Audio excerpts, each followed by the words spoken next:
Salut tout le monde, c'est Nas Actu. On va regarder une story de Bassem et après la story, je vous dirai mon avis. N'hésitez pas à mettre un pouce bleu et bon visionnage. Et on se retrouve après sa vidéo. Alaikum les gens, Bassem Vénitieux 692. Sur la tête de ma mère, il y a un truc qui me casse les couilles là avec les gens. Hein, ils viennent vers toi, ils disent Bassem, la Palestine. Bassem, la Palestine, tu as vu la Palestine. Bassem, t'as pas parlé de la Palestine. Toi, t'en as parlé de la Palestine. Dis-moi ce que ça a fait. Moi, personnellement, j'en parle pas, tu sais, parce que je suis trop humble. J'en parle pas, mais je partage les images fortes. Pendant qu'il y en a qui partagent aucune image forte de la Palestine au risque de se faire... Je confirme, il a partagé les images hier dans la mosquée Al-Aqsa où l'armée israélienne a envoyé des gaz, tout ça, et est rentrée de force dans la mosquée. Péter leur snap et ce qui va avec, moi je l'ai toujours mis. Je l'ai toujours mis, mais en silence. Parce que qu'est-ce que tu veux que je fasse pour la Palestine? Le fait est d'en parler. Le fait est d'écarter mon cul. Qu'est-ce que tu veux que je fasse d'autre? Je préfère me taire et partager les images fortes pour que les gens soient au courant. Et pour que surtout, avec tous les défauts qu'on a, qu'on fasse des doigts pour eux. On peut faire que des doigts pour eux. Qu'est-ce que vous voulez faire? Ouais, parce que vous oubliez l'essence même du truc. Les doigts. Tellement que vous êtes préoccupés à faire du swag sur la Palestine, à pleurer sur les réseaux, allongés sur vos fauteuils en cuir, et surtout en tweetant pour la Palestine avec vos iPhones, évidemment sur Facebook, bien sûr, vous venez faire la morale aux gens en disant « Pourquoi tu parles pas de la Palestine ?» Ferme ta gueule et mets les vraies images fortes. Ferme-la et fais des doigts pour la Palestine. Mais vous êtes tellement préoccupés à organiser des manifestations avec des hijbés glace à l'italienne de merde. Vous allez faire rater la salade à des sœurs parce que vous allez les faire les manifester avec vous. Derrière la Palestine et tout le reste et tout. Et puis après, on connaît la rengaine. Hein, sœur, viens, je te rends au fond des bois et tout. On sait comment ça va se finir tout ça avec tout ce swagisme. Parce que toutes les années, pendant le mois du Ramadan, on y a le droit. Avec votre fameuse pression sur les réseaux. Tu vois ce que je veux dire? À quoi ça sert? Pensez-vous que si on avait pu faire un truc, ne serait-ce qu'aller là-bas, aider sur place, les frontières, elles auraient été ouvertes. Là, oui, vous pouvez écarter vos culs. Si on peut aller en Palestine, comme on peut aller à Doukra, en Thaïlande, ou si on pouvait y aller comme ça, là, vous pouvez ouvrir vos culs en disant comment ça se fait que vous y allez pas. Mais là, tu veux qu'on fasse quoi? Le fait est d'en parler et de s'indigner dans une hypocrisie la plus totale. Tu veux faire quoi? Ouais, Bassem, wallah, c'est pendant le mois du Ramadan, ils mangent pas à leur faim. Pendant que tu me dis ça, t'es dans une table qui fait 10 kilomètres avec des briques et de la sauce gruyère là, qui tombe. Ouais, ils mangent pas à leur faim, wallah. Vous êtes des démagogues, vous êtes des hypocrites. Wallah, il adim, du premier au dernier, c'est juste pour remplir vos stories de merde. Parce qu'il faut dire une chose, tous ces clochards-là qui mettent la Palestine pour remplir leur story de merde, vous remarquez, jamais il y en a un qui a dit « faites des doigts pour eux » ou je vais même aller beaucoup plus loin, lui-même, il doit même pas faire de doigts, tiens. Si, lui-même, s'il en fait, il doit même pas penser à la Palestine. Non, il doit juste dire « Ya Rabbi, que mon crédit sauf un copain, c'est tout ». Ouais, on les connaît, les démagogues comme vous, donc fermez votre cul, c'est tout. Maintenant, nous, on est là, on partage les images. Moi, toutes les images que j'ai, je partage. Allez demander à tous ceux que vous sucez à longueur de journée et que vous critiquez, mais que vous regardez tant le matin, dès le lever, avec du miel pop sur les yeux. T'es là, tu regardes ce qu'ils font, va leur demander de partager eux. Ils diront, ouais, attends, je crois que j'ai un contrat, je crois que j'ai... La vie de ma mère, les gens sur Internet, c'est incroyable. Après, vous vous demandez pourquoi il y a des gens qui vous la mettent. Mais wallah, il a c'est vous. C'est vous qui tendez le tube de vaseline. Assalamu alaikum. Truc de dingue. Et pour tous les intifadistes .com 2.0 sur Internet, là, qui parlent de la Palestine pour le swag.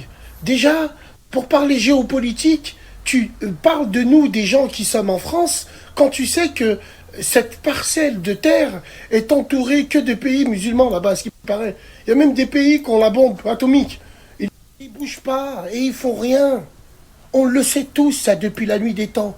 Donc, en voyant tout ça, avec un minimum de cérébralité, je me dis que la seule chose à faire pour eux, c'est des doigts. Physiquement, je peux rien faire. Géopolitiquement, je peux rien faire. Parce que les dés sont pipés depuis longtemps. Depuis 1967, ouais. Les dés sont pipés. Depuis qu'on a dit, je pensais les voir arriver de tous les côtés. Au lendemain de notre attaque, je pensais les voir débarquer de tous les côtés. Quand j'ai vu qu'il n'y avait rien, j'ai compris. Comprendra qui pourra. Donc vous voulez quoi?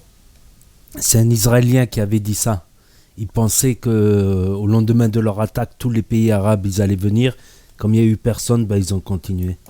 Taisez-vous, restons modestes et oubliez surtout pas de faire des doigts pour eux. Au lieu de faire des groupes WhatsApp. Ah putain, Orti, voilà la Palestine. Ah oui, au fait, tu habites où? Tu fais du combien? Et ainsi.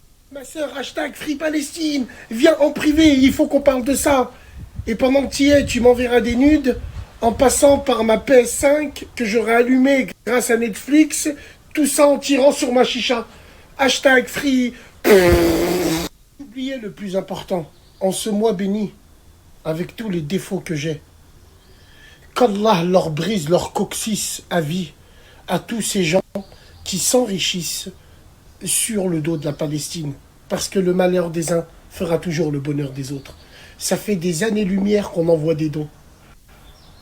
Ça fait des années qu'il y a des gens sur Internet, on ne sait pas d'où ils sortent, ils n'ont aucune connexion avec la Palestine directe et ils se permettent de rassembler pour eux. Ça va où tout ça? Chez qui depuis des années comme ça? Alors évidemment, il y a des associations qui travaillent très sérieusement, que Allah les protège et leur rajoute depuis des années, mais eux c'est structuré. Bien sûr que c'est structuré, mais le reste, ça va où tout ça? Tu as déjà vu un mec dire, tiens, je suis en direct de Gaza, l'enveloppe que tu m'as confiée, la MNA, je la mets à une famille palestinienne directement. Non, tu l'as vu ça? Non, non. Après, vous allez me dire quoi? Ouais, mais nous, bah c'est moi, on est NIA. Mais la plupart des gens qui organisent tout ça pour eux, ils le sont, eux. Ouais. Bon, je sais pas. Ouais, bon. Donc je voulais réagir et apporter une nouvelle information. Pour eux. Je voulais apporter une nouvelle information parce que c'était le vendredi 7 mai 2021 où l'armée israélienne est intervenue à la mosquée d'Al-Aqsa en envoyant des gaz, tout ça, en forçant l'accès de la mosquée. Et là, aujourd'hui, le 10 mai, j'ai appris, en cherchant un peu, parce que dans les infos françaises, ils l'ont pas dit, mais la bande de Gaza vient de tirer 100 roquettes, plus de 100 roquettes. Dans certaines roquettes ont atteint Jérusalem. La plupart, elles sont tombées autour de Gaza. Après, selon les derniers conflits, le système antiaérien arrive à arrêter entre 40 et 50% des missiles de Gaza. Mais le Hamas de Gaza a vraiment tiré 100 missiles aujourd'hui, le 10 mai. Et voilà, donc je me demande si c'est pas un nouveau conflit qui commence. Ça a commencé par le non-respect de la mosquée d'Al-Aqsa. Et Gaza s'en est mêlé. Ils ont fait des menaces justement le soir même, le 7 mai. Le 8 mai, ils ont réitéré les menaces. Et le 10 mai, ils ont... Déjà, le 9 mai, j'ai vu, il y avait 2 roquettes. Mais c'était que 2 roquettes qui ont été tirées. J'ai regardé un peu très loin. J'ai même consulté des médias israéliens. Là, c'est du israélien anglophone. Donc là, c'est carrément 100 roquettes qui sont tombées aujourd'hui en territoire. Donc une bonne partie a dû être bloquée, voilà, entre 40 et 50%. Mais certaines roquettes ont atteint Jérusalem quand même. Bon, certaines roquettes, elles sont tombées dans des champs, des fois, dans des champs ou dans des endroits vides. De toute manière, Israël, ils ont un système très développé de bunkers. Quand il y a les alarmes qui sonnent, quand les radars ils repèrent des missiles, les gens vont dans les bunkers. Mais ça ne doit pas être facile à vivre pour les Israéliens. Chaque fois, les bunkers, les bruits d'explosion, même si ça explose en l'air, il y a des débris qui tombent. Ils sont obligés d'aller dans des bunkers. C'est pas facile aussi pour les Gazaouis parce que du coup, l'armée israélienne a rappliqué. Et eux n'ont pas les bunkers, tout ça. Donc il y a eu des bombardements israéliens. Donc voilà à peu près les dernières infos là. Parce que la vidéo, je crois, elle date du 8 ou du 9. Voilà, je l'ai tournée le 10, aujourd'hui le 10 au soir. Donc peut-être qu'on est à l'aube d'un nouveau conflit. N'hésitez pas à me dire ce que vous en pensez dans les commentaires sans insultes. Et je vous dis à très bientôt pour de nouvelles vidéos et infos à ce sujet. Je n'hésiterai pas à faire des petites vidéos d'infos à ce sujet si ça dégénère. Merci d'avoir regardé.